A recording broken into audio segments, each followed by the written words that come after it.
What's up, Wizards? It's Dev. SPMTG, we like it of Magic, and I know why. He clicked on the video. You want some of that spoiler action, and I'm going to give it to you. But I want to say before we go in that today was a really interesting day of spoilers. We keep seeing cards day after day that are obviously really good, but today we saw a bunch of cards that are obviously really good? Question mark? Much different statements.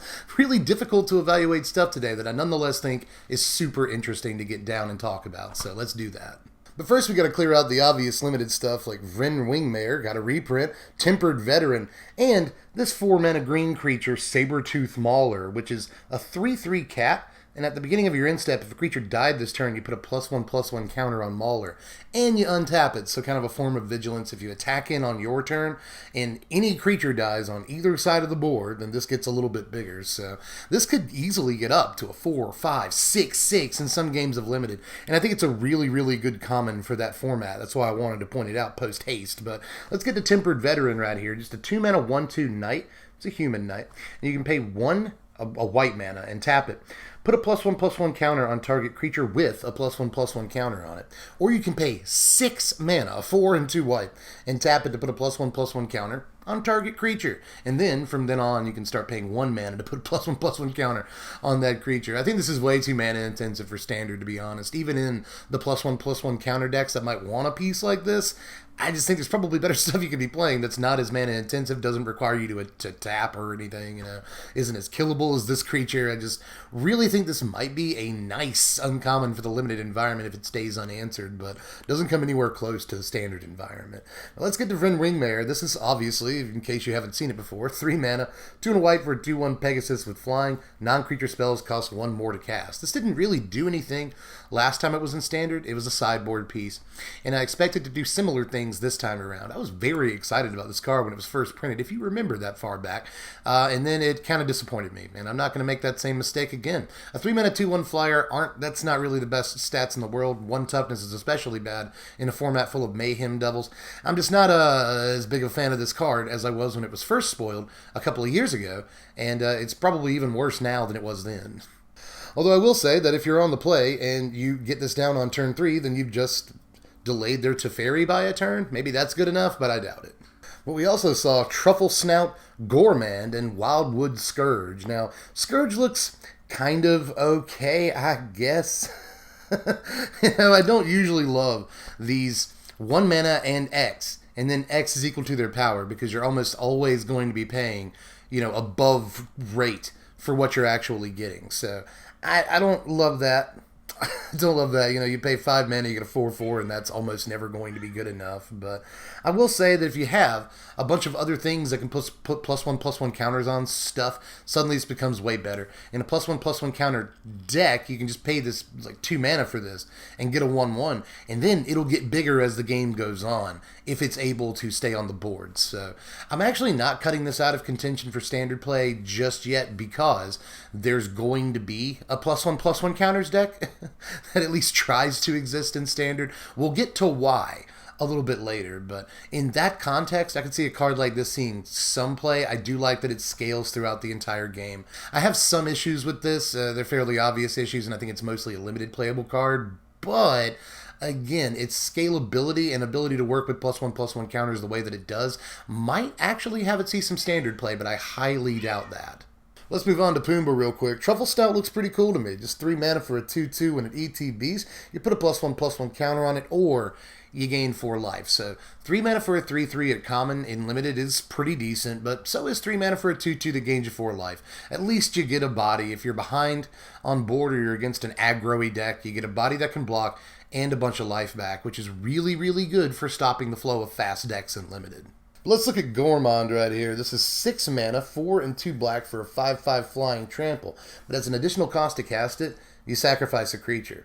When it ETBs, each opponent sacrifices a creature. I actually kind of like this, again, in Limited. That's kind of the section we're in right now, because a 6 mana 5/5 flying trample is going to end a lot of games, and you probably don't mind having to sack a creature so long as you have one. That's the only real issue with this. I will say, though, that if you don't cast it, if you reanimate it or play it from some other zone than your hand, you don't have to sack the creature. It's a cost for casting the spell. So if you reanimate it, you don't have to worry about that. But your opponent still has to sack a creature, which is pretty sweet. Again, I like this in limited. It's removal on a big flying body that ends games, and it's at the uncommon level. So I think this is probably going to see a lot of play in limited. But alright, we've spent enough time on limited. Let's get to the good stuff here and see if we can evaluate it correctly. Because again, a lot of these cards are relatively difficult to do that with. Here's Garrett's Herald right here. 3 mana, 1 and 2 green for a 4/3 beast with hexproof from black. Whenever Garrett's Herald deals combat damage to a player or planeswalker, look at the same number of cards from the top of your library. You may reveal a creature or Garrett planeswalker card from among them, put it into your hand. But the rest on the bottom of your library in a random order. Alright, I don't think anyone would call this card bad. I mean, a 3 mana 4/3 is at least on rate, if not terribly above rate. It's still a good rate. And you get some card advantage off of this, not to mention the hexproof from black, which protects it from Grasp of Darkness, all the crazy removal spells we've seen in black in just this set alone, but also Heartless Act and a bunch of other stuff. So, card's pretty good, all things considered. You do have to actually get through for some damage to draw some cards off of it, but it's very likely you will draw some cards. So I just don't see a world where Mono Green Stompy doesn't play this, but that requires a world where Mono Green Stompy is a real deck, and as much as I want it to be, it just hasn't really produced the desired results so far in this standard. But hey, maybe this will help it do so. This looks like a very good card to me, and in fact, one of the better cards of the day, pretty much hands down. I'm just covering it now because I didn't get to it yesterday. It previewed like right after I rolled out the preview video, so I just wanted to go ahead and talk about this card because it's probably the oldest card we haven't talked about. But don't let its position in the video make you think that I think it's a bad card. This card looks very, very good to me. But there's another green 3-drop today that's not nearly as easy to evaluate, and that's Spore Silk Weaver, a card that I do really like, just letting you know off the rip. This is 2 and a green for a 1/4 spider with reach and hexproof from blue. And whenever Spore Silk Weaver is dealt damage, gain 1 life and create a 1/1 Saproling creature token. Alright, so first of all, make Saprolings. That's the second card we've seen that makes Saprolings in the set, so we're getting some sap support, let's hope. But aside from that, the actual card, pretty freaking sweet. It's not super offensive or anything. It looks more like a sideboard piece, but when it does come in against the blue decks, it does a lot of work against Teferis and whatnot.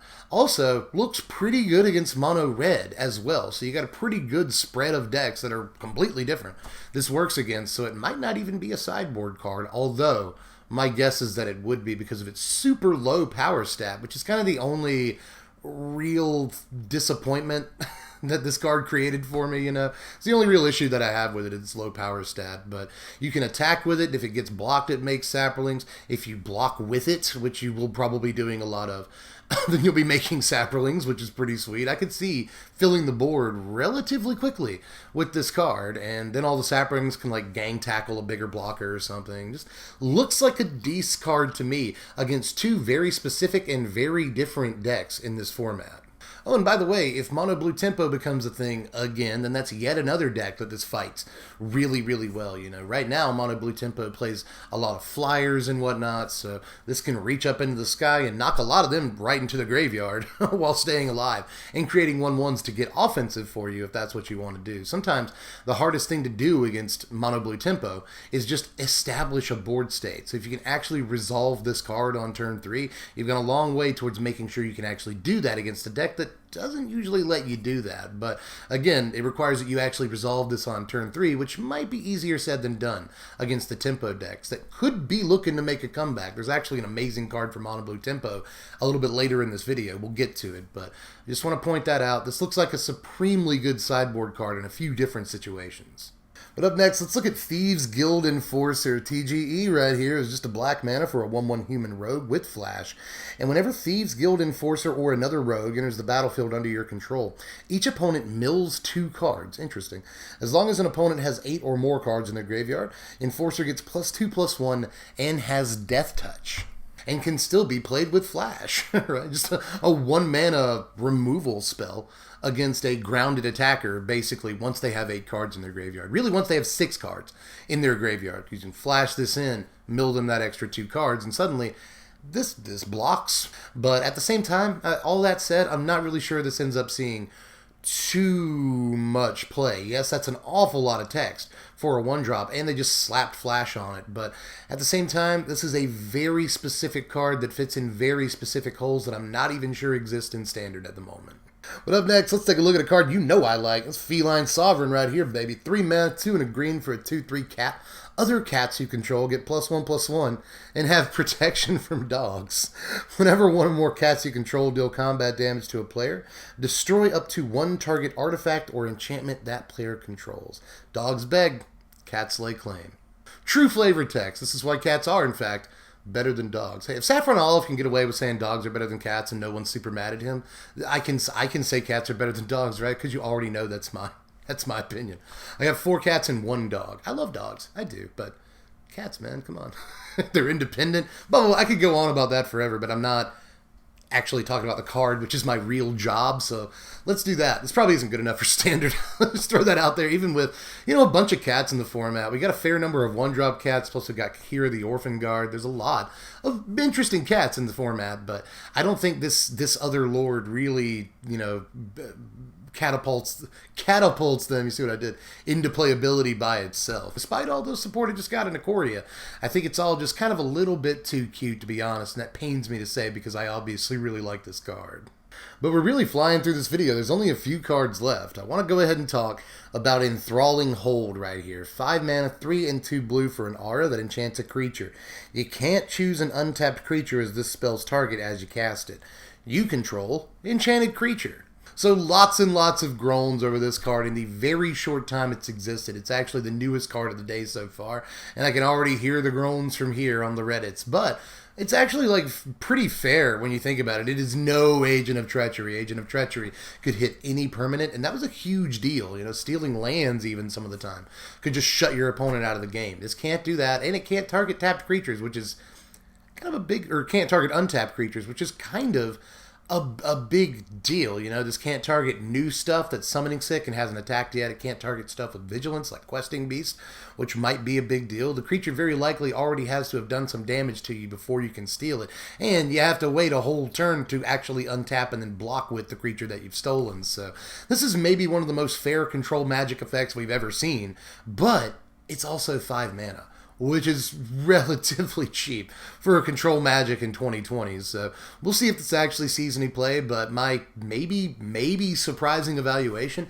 is that it probably doesn't. It probably, I think that there are some hoops to jump through here, and the mana cost is a little bit too high in general for this to actually see play. Another thing about Agent of Treachery is that you could cheat it into play in a number of ways, and this card doesn't have as many options for doing that as Agent did either. So this is nowhere near the power level of Agent of Treachery, like I've already seen some people crying about. Trust me, it's not even close. But I am always enthralled by control magic, so we're going to try to make it work. But up next is Miscast right here. This is just 1 blue mana for an instant. Counter target instant or sorcery spell unless its controller pays 3. I like it. It's not Spell Pierce. It's okay. It's not Spell Pierce. It's still good, right? It can't counter enchantments, artifacts, planeswalkers, whatever. It's still good. It's still a good card for the decks that want it. Earlier when I said Mono Blue Tempo got a card today, this is it. That deck has missed Spell Pierce, that deck has missed Dive Down, and pretty much any other 1 mana counterspell interaction that it previously had access to, it no longer does. Just the presence of this card will make that deck much, much better overnight, mark my words. It's exactly the kind of card that deck wants to protect its creatures or just to counter instants and sorceries and whatnot. I mean, it's not always going to be as good as, say, Mystical Dispute, but there's going to be other times where it's way better than Mystical Dispute, another card you could compare it to.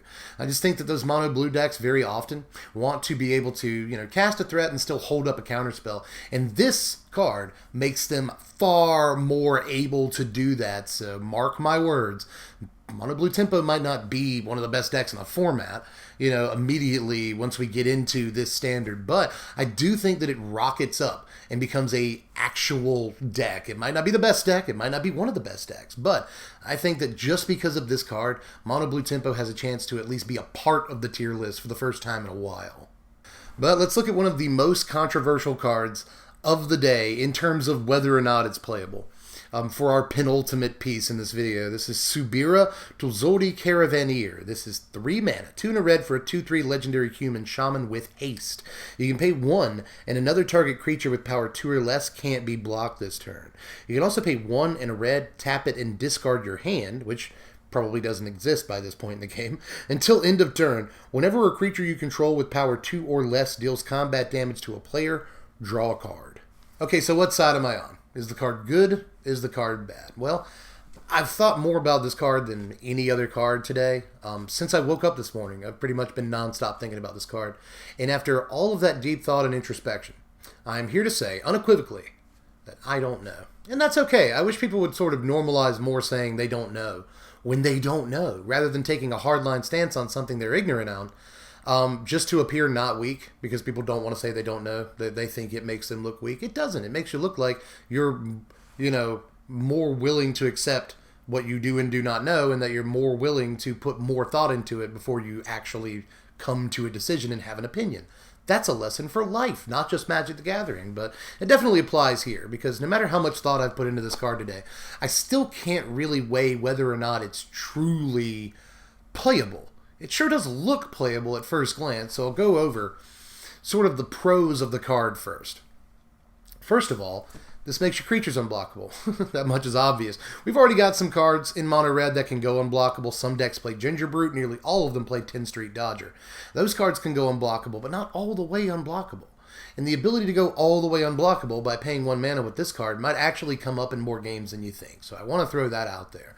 Also, once you've emptied your hand, this can just effectively draw cards for you. And that deck, mono red, and mono red Cavalcade, they want that. They would like to be able to draw cards if the game goes a little bit too long for them. So they do want that. But there's obvious cons here too. I mean, the stat line is bad. 3 mana for a 2/3 is awful. I feel like it's mitigated a little bit by the haste. I feel like they threw haste on this card to kind of push it for standard play. Being able to swing the turn it comes into play does mitigate its bad stat line, but the stat line is bad, and that's really, really difficult to deny. It's also legendary, so you got to throw that out there. Can't have multiple copies, but you might, multiple copies wouldn't really do that much for you, all things considered. So there's that. But one of my biggest problems with this is actually sort of the same as one of the pros I mentioned. It's a mana sink. Normally that would be really good for mono red. Hear me out here. Normally that would be really good for mono red. But if you played mono red on the ladder in the last year or so, and I've done more of that than I'd like to admit, you know that mono red doesn't really want to spend extraneous mana on turn 4, or even turn 5 some of the time. You play this on turn 3. Turn 4 you want to play your Gourmand, which means that on turn 3 you played a 2/3 haste. Did nothing else. On turn 4, you have a 2/3 haste that does nothing else. And on turn 5, you probably want to play Embercleave and win the game if you haven't already won the game off of Gourmand damage. In that way, this card feels a little bit more, like a little bit win more to me. And I don't necessarily like that. A lot of the times, mana is extremely precious in these decks. You get to 4 mana, you spend all of it on Gourmand, and if you don't have a Gourmand in your hand, there's definitely better things to spend your mana on. You might not have emptied your hand all the way. That's another issue I have with this card, is if you want to use its abilities the turn after it comes into play, well then suddenly you have to discard your Gourmand. You have to discard your Embercleave, and those decks do not want to do that to draw better cards. That said, I will say if the game goes longer than you expected it to as a mono red mage, then suddenly you have a way of drawing cards, and discarding your hand isn't even a thing because you basically don't have any cards in your hand. So, I mean, it looks like a pretty decent mana sink once you get to turn 6, turn 7.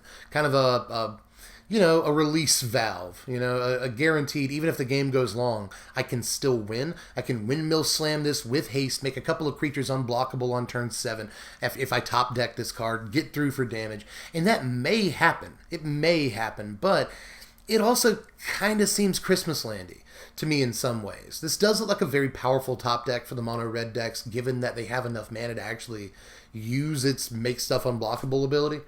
But even then, I'm not sure how powerful making a couple of creatures unblockable on turn 6 actually is. Again, after having played a lot of games of mono red on the ladder, sometimes that will win the game for you on the spot, which is pretty sweet. But, at the same time, this is never going to make like an Anax unblockable. It taps to use its own draw cards ability, so then it can't attack that same turn. There's just some definite checks and balances on this card that I think make it more of a fair Magic card than a straight up good Magic card. At the end of the day, I could see this worming its way into mono red lists, especially the Cavalcade lists, as maybe a 2 of, but I don't actually think that it's a super powerful Magic card. Let me put it that way. But I will say, at the end of it all here, it probably ends up seeing some amount of standard play, if not now, then very likely after rotation, because making creatures unblockable in the endgame is really, really important for decks that want to attack for the win, obviously. But let's move on to my favorite card of the day, which is actually an uncommon. This is Conclave Mentor right here. 2 mana, a green and a white for a 2/2 Centaur Cleric. And if one or more +1/+1 counters would be put on a creature you control, that many +1/+1/+1 counters are put on that creature instead. When Mentor dies, you gain life equal to its power. Yet another little ability just thrown onto a card to push it for standard play. I think that last line of text is just that. And note that if you're putting +1/+1 counters on this, you even put just one +1/+1 counter on it, suddenly it's a 4/4, gains you 4 life when it dies. You only paid 2 mana in it to begin with, but that's just one thing you could be doing with the card. I mean, I haven't said Winding Constrictor yet, which is kind of crazy. I didn't just start off the evaluation of the card by being like, hey, it's a Selesnya Winding Constrictor, which is just good. That's just a good card. Like, Winding Constrictor is already proven to be a pretty decent card in multiple formats. And I think this will be much the same, even though we don't have a Walking Ballista in Standard for this to work off of. I still think there's plenty of things that we've seen just in this set, but in Standard at large, that make this card pretty freaking sweet right now. It does die to just about everything, so that keeps it in check. But if it stays in play for more than a turn, then suddenly, my friend, you're doing crazy things. Any creatures that enter with +1/+1 counters suddenly get an extra one. Adapt works really, really well. Even cards like Gird for Battle are suddenly amazing because they're 1 mana for 4 power that stays around forever. It's just a pretty good-looking card to make, even if we don't have all the same toys that Winding Constrictor got to play with. I still think that this could wind its way into Standard somehow. Selesnya needs really hot pieces like this. Selesnya hasn't been a deck in a while now, unless you count the Bant control decks, and I certainly don't.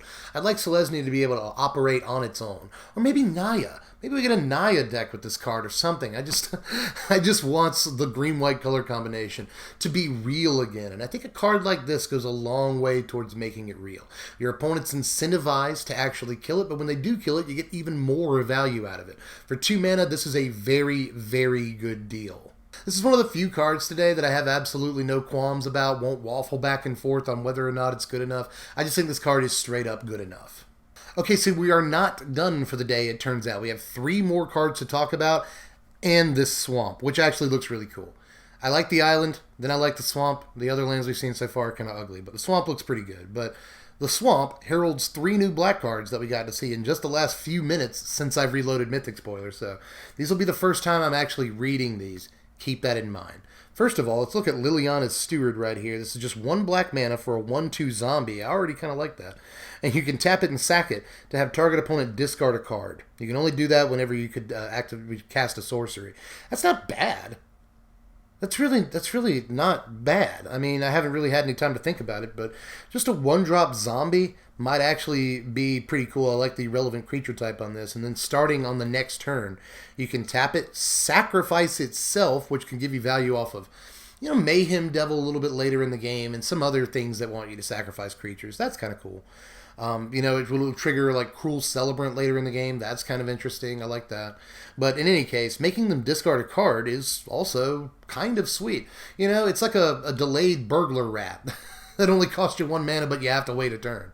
So it looks like a pretty terrible top deck, all things considered, because later in the game, your opponent's either not going to have cards, or they won't let this live long enough. It doesn't have a very good stat line late in the game, obviously, but as a 1-drop, this isn't terrible, compared to like Pilfering Imp, and it looks pretty decent, so I don't not like this card.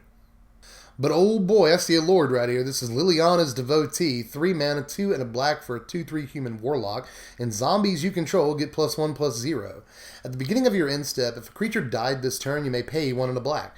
If you do, create a 2/2 black zombie creature token. This is actually pretty sweet. You actually get a 3/2 black zombie creature token when you think about it. So, let's say on turn 5, you swing in and lose a creature. Well, you can pay your 5 mana, pay 3 to get this down, and then end step, you pay 2 mana and you get another creature. So for a total of 5 mana if a creature died.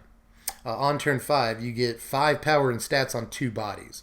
Plus, you get, extra power on any other zombies that you have. I think this is pretty decent, but that's just the turn 5 play. Even on turn 3, you get this down, it buffs any zombies that you might already have on the board. So if you got some 1-drop zombies, that looks particularly good. But then the next turn, you can send in your small army of zombies, knowing that some of them are going to die. And when they inevitably do, you can replace them with very likely bigger zombies, or at least the same size zombies. So this is pretty sweet. It's going to have to stay in play for a turn or two to really get value for you, but I don't mind that at all. I don't think it makes zombies playable day one or anything, but it is definitely nice to have a Lord for all the commander zombie decks and whatnot. And I really like the value this can make for you if it's unchecked over a couple of turns. So if we see some zombies, this might actually get some action in Standard. But finally, let's look at Liliana's Standard Bearer right here. LSB, not LSV. LSB is 3 mana, 2 and a black for a 3/1 zombie knight with flash. Hey, it's another zombie.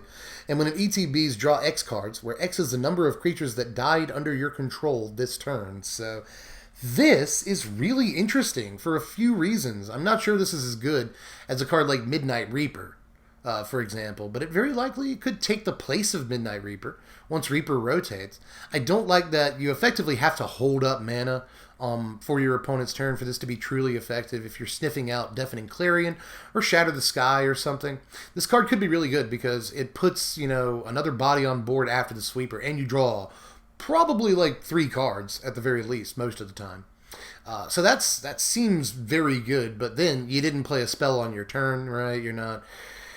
I don't know how much I like that. I don't know how much I like holding up mana for the potential of a sweeper and not developing your board state. So the card definitely has some push-pull to it, but as just a 3 mana 3/1 flash, that's not terrible in and of itself. And if it draws you even 1 card, that's actually very good, isn't it? So like a 3 mana 3/1 flash that draws you your card when it ETBs, that's good. So if your opponent swung in on their turn and you lost a creature on blocks, you can not only replace that creature with this body, but get an extra card. So that seems pretty good, honestly. Not only, anti-sweeper tech, but just, anti-aggro tech seems decent. And this will likely trade with a creature on its own. That might be cool. So, I don't know. I think that I actually have talked myself into really, really liking this card an awful lot already. And I've just read it for the first time. But that is, so far at least, all of the spoilers for today. We got 3 more in there at the very end. Usually the end of the day spoilers come like right as I'm sitting down to either edit or render the video after I've finished editing. So I'm glad we actually caught them today. And there was some cool stuff too. Liliana's stuff. Got to see some new zombies, thing that draws cards with flash. That's all good stuff. But aside from that, there were some, again, really interesting cards today.